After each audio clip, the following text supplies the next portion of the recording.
sorry.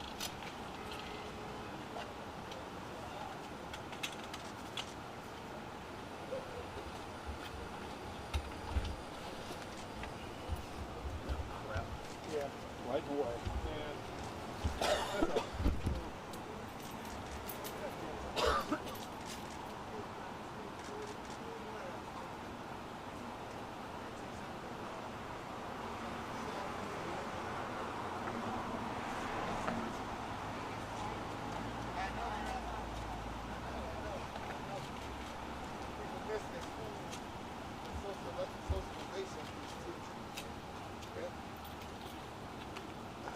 Come on up.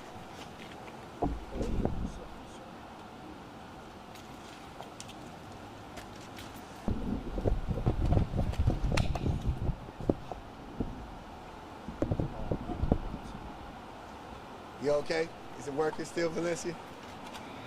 Good afternoon. Good afternoon, you all.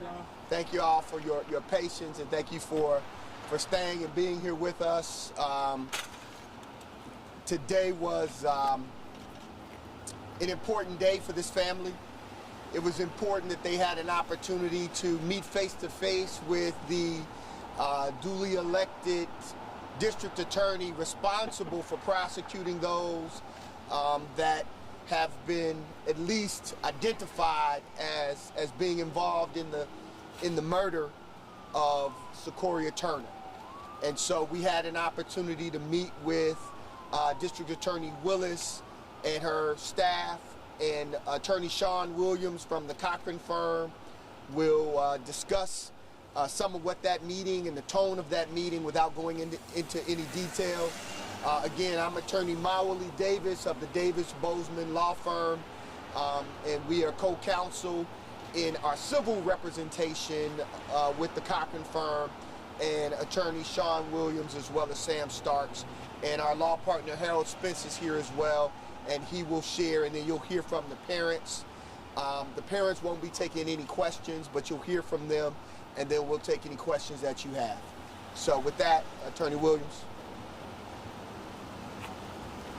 Good afternoon, everybody. As Molly said, we're here to represent this family in this tragedy. And our number one goal was to make sure that they got full justice for what happened to their beautiful daughter.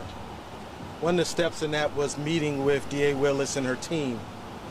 And we wanted to get information to this family on what's going on regarding the criminal investigation surrounding the murder of their daughter.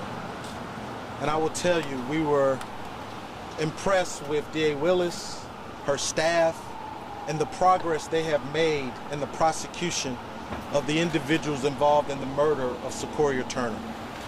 We left the meeting with a sense that DA Willis was taking this very seriously. It was a priority for her office. It was a priority to get justice for this family, for this little girl, and we were very, very happy. We also got from this meeting what we had discovered on our own. It got confirmed that the failures of the City of Atlanta, the City of Atlanta officials, and the police department is a major reason why this family lost their beautiful daughter. What we believe will come out regarding the criminal investigation and prosecution of this case will support our civil case against the city and the city officials. The reality of it is there's individuals who've been prosecuted criminally for the murder of Secoriea Turner, but there's individuals in this city that are also responsible civilly for what happened to her death. Thank you. We'll have Attorney Harold Spence. Good afternoon, everyone. Attorney Sean Williams was correct. This was a very encouraging meeting. But this meeting also reinforced something that we knew already, and that is sadly true, and that is that Secoriea Turner's death was absolutely preventable and never should have occurred. This meeting also reinforced something that we knew, another sad truth, and that is that officials, including elected officials of the City of Atlanta, intentionally and knowingly abandoned a certain portion of the city, surrendered that portion of the city to armed, lawless individuals who were responsible to nothing other than their whims and their violent inclinations. It's unfortunate that we're here today, but we're encouraged that DA Willis will get to the bottom of the criminal aspects of this matter, and we fully intend to get to the bottom of the civil aspects of this matter and hold fully accountable the officials elected and appointed of the city of Atlanta, whose hands are just as much a part of this tragedy as the armed vigilantes who were out there on the night of July 4th, 2020. Thank you. One of the things that was confirmed was that on this very night of July 4th, that these same individuals who they have now identified as members of a gang stopped a MARTA bus, at the barricade. And, you know, literally the MARTA bus had to get permission from this, what is now being described as a gang, from this gang to be able to pass through an Atlanta city street. I mean, the absurdity of that, the absolute disregard for any any law whatsoever is startling, to say the very least. That a MARTA bus would have to stop and get permission to pass through a city of Atlanta street just baffles the mind of what was going on out there, not only that night, but the days leading up to this. And so we know that this wasn't just a singular event that happened on July the 4th, but that this was an ongoing seizure of an Atlanta city street by what the district attorney has now described as gang members, point blank and period. And there's no way around that. I would be surprised with the work that we have done over the years in peaceful demonstrations, where we've represented individuals who've been involved in peaceful demonstrations. In almost every one of those demonstrations, through our representation, we've discovered that either Atlanta Police Department or Homeland Security had embedded in those protests undercover agents. And so for us, we're surprised and stunned that there would not have been people that APD or Homeland Security would have had embedded and would have known that these folks that are gang affiliated had taken over a street. The level of intelligence that we have seen in censoring and in surveilling peaceful protests in Atlanta, it just again is mind-boggling to think that that kind of intelligence by APD was not happening and they were not aware of what was happening. We think that the evidence in the civil case will bear out that they did know, and they chose to turn a blind eye to it and allow this to happen. And that is both saddening and sickening to think that this child's life could have been protected and they chose not to.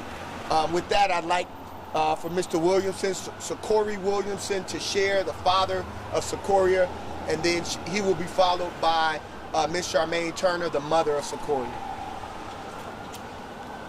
I'd like to say that we have faith in DA Willis and her team on getting us a step closer to the justice for Secoriea that we need. That's all I got to say. Thank you. Take your mask off. Secoriea should be here. We're encouraged with the active investigation. We're grieving, and we will continue to fight. Thank you. Questions? So, Wally, in speaking with the DA, last week in the news conference, she said that she expected some indictments to be handed down this week. Did she talk about that any? She did, and she still expects that there will be indictments at some point this week. Any other suspects?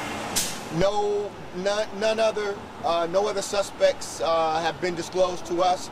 It's our hope that There are others. We know that based on video evidence, and it's our hope that people will come forward and identify others who participated in this. Wally, it sounds like the DA was very detailed and forthcoming with her information during the meeting. Did any of what you heard today come as a surprise to you, and how will that impact the strength of your civil case? You're right. She was very forthcoming. The whole staff was. And it's just like Attorney Spence said, it just reinforced everything we believe, and we believe it strengthens our case. What we understood leaving this meeting is that these individuals have been out there for a while, that unless you just clearly was just either ignorant or deliberately indifferent, you should have known about this from a police department and city official perspective. And with that notice and information, they should have done something way before Secoriea and her mother entered that roadway. And there was notice of other people also being attacked. And so what we understand leaving this meeting just reaffirmed everything we knew before, and it makes our case, we believe, even stronger against the city and the owners of the property Wendy's. Is there evidence that there was this gang was sort of operating after June 19th? Because the city is sort of put, well, we cleared them out June 19th, and the problem kind of went away. We didn't, and then they came back. Is there evidence that contradicts that says that this was an ongoing thing beyond June 19th? I think the evidence is the fact that I'm sitting here with two grieving parents. The evidence is the fact that there's prosecution by the DA's office regarding gang-related issues. If the city's statement that they had cleared everything out, we wouldn't be here. We wouldn't be having this conversation. And so the evidence is that, unfortunately, I have an 8-year-old girl who passed away. And that shouldn't happen in a city that is built on civil rights, that is built on the fact that we should be providing everything we can to every child, particularly a child of color.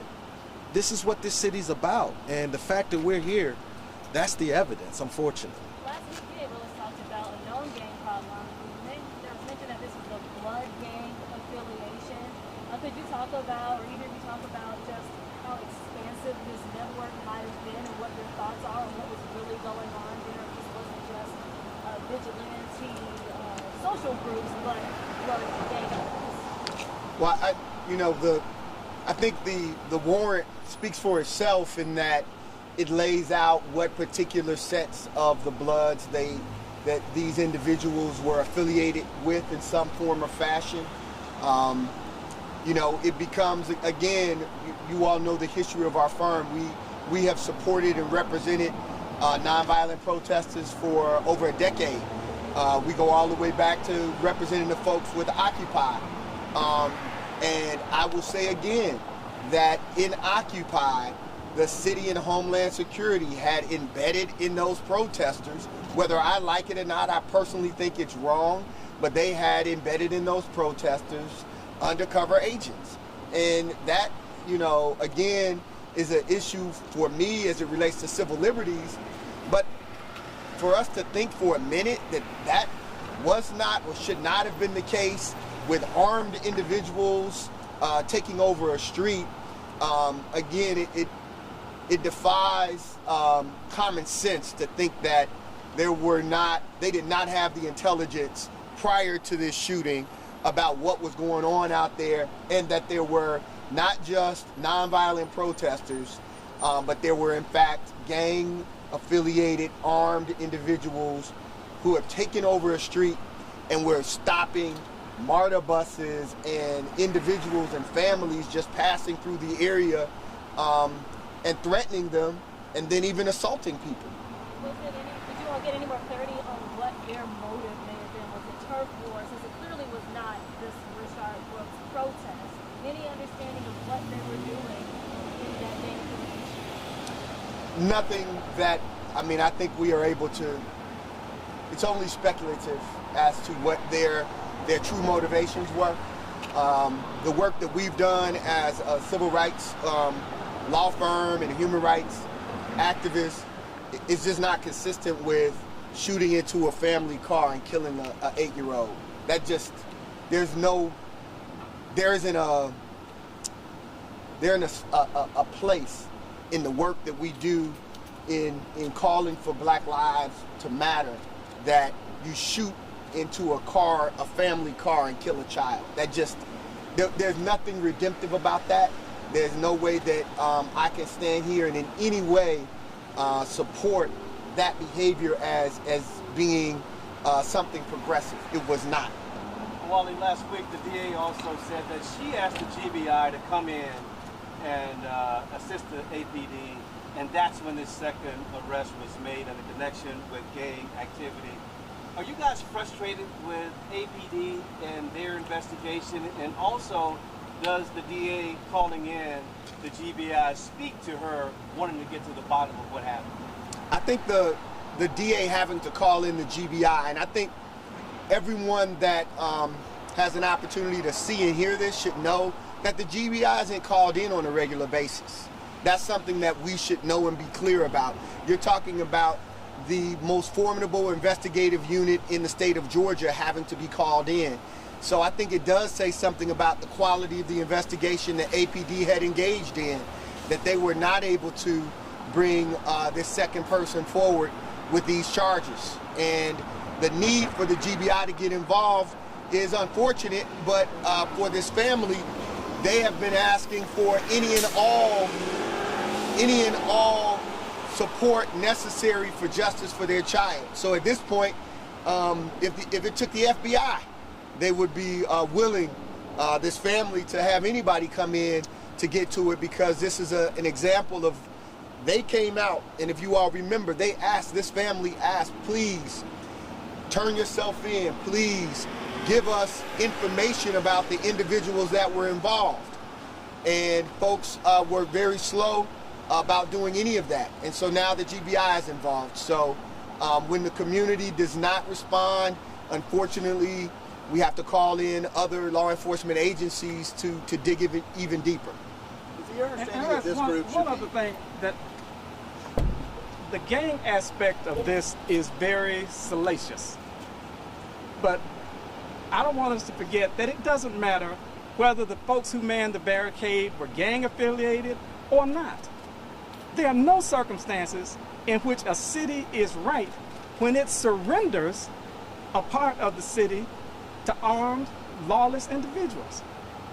We know that there are memos that we've obtained through Open Records Act documents that show that the city intentionally asked police officers to stand down from policing in that area. Again, whether they were gang members or not, city officials and police officers should never stand down in an area where egress and ingress in that area are being dictated by armed, lawless individuals.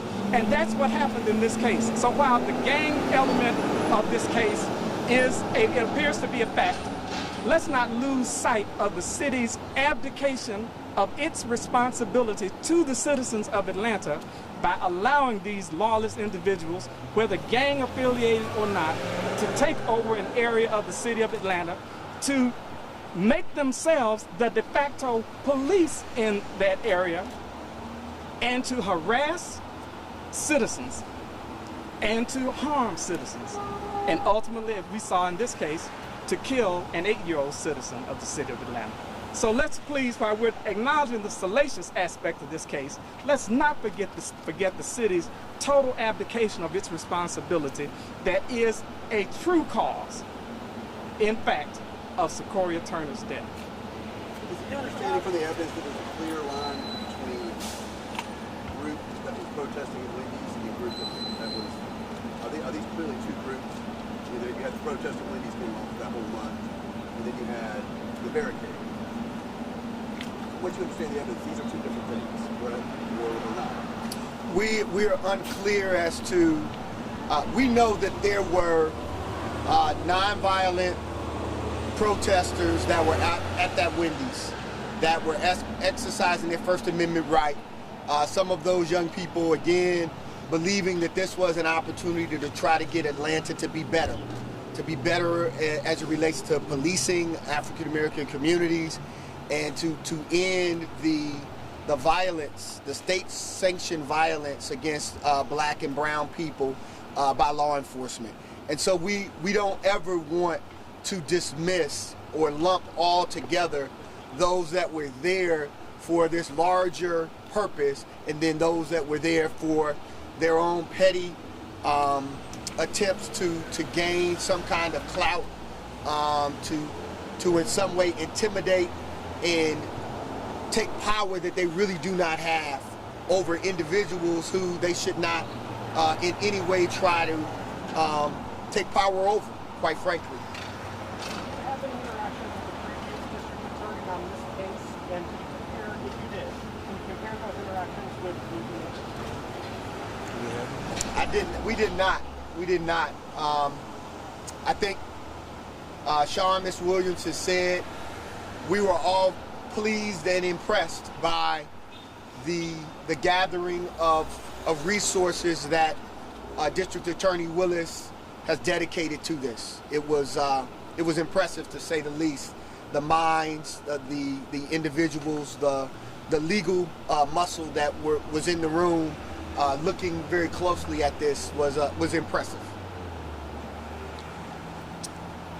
Thank you all. Thank you.